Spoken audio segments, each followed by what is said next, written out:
نن د خوشال بابا فکري بهیر کې د نوي نړیوال نظم او افغانستان ترسره لاندې غونډه ترسره شوه.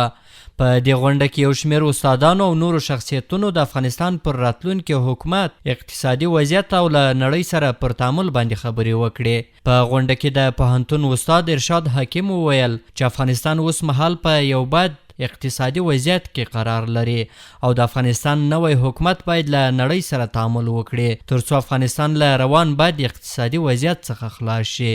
د افغانستان د وضعیت چې موږ فقط متاثر یو، تاثیرگذاری مو فعلا هیڅ ته، ځکه چې سهم مو په تجارتي لحاظ، په اقتصادي لحاظ د دنیا په د ثروت په مقدار کې ډېر کم دی.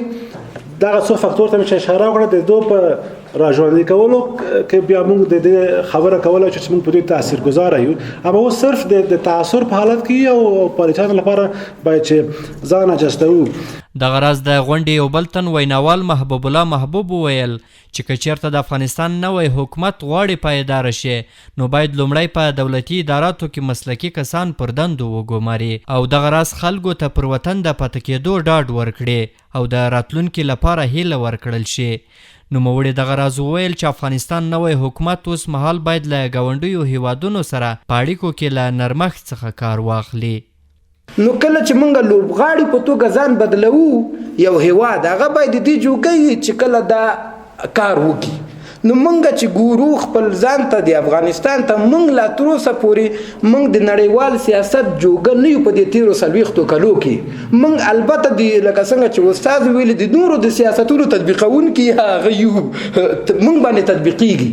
په غونډه کې د پوهنتون یو بل تن استاد ډاکټر محمود استرابي وویل چې نوی حکومت دې له تیر تاریخ څخه درس واخلي او په راتلونکي کې د داسې لارې چارې ولټول شي چې افغانستان یې پر مټ وکولی شي پایدارې سولې او یو قوي دولت ته ورسیږي. امروز شرایطی که به وجود آمده در افغانستان به مراتب از گذشته فرصت‌ها برای افغانستان بهتر است. به چند دلیل. وقتی ما تاریخچه توسعه را در کشورهای جنوب شرق آسیا می‌بینیم،